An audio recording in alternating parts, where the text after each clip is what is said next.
My name's KindaSpoony. I have postural orthostatic tachycardia syndrome. I have Ehlers-Danlos Syndrome. I was diagnosed last year, and there's not a whole lot of male TikTok creators that are talking about this stuff. My first piece of advice is to arm yourself with information. So if you go to Dysautonomia International, there's tons of information that I have about POTS and treatment.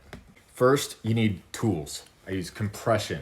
I use compression stockings, 30 to 40 inches of mercury is the squeeze, and I like open-toed because they're easier to get on and they don't crunch up my toe tips at the ends. Next up, we have salt and electrolyte water. You gotta up your salt intake, you gotta get your electrolytes in balance. Finally, you need an exercise plan. It needs to be slow, gradual. You aren't looking to break yourself off every day. In fact, if you're doing it right, the workouts shouldn't really tire you out. You'll recover and you just keep on building. You have to build really, really slow. The last thing that I'm gonna say is that make sure that you're taking care of your mental health. Make sure that you're checking in with your friends, your family. It's a struggle.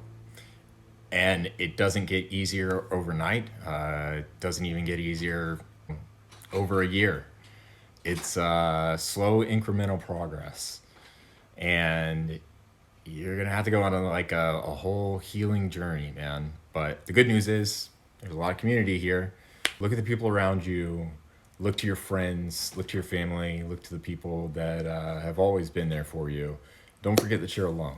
Part of what postural orthostatic tachycardia syndrome does is it jacks up your autonomic nervous system, which makes you feel more afraid than you really should be.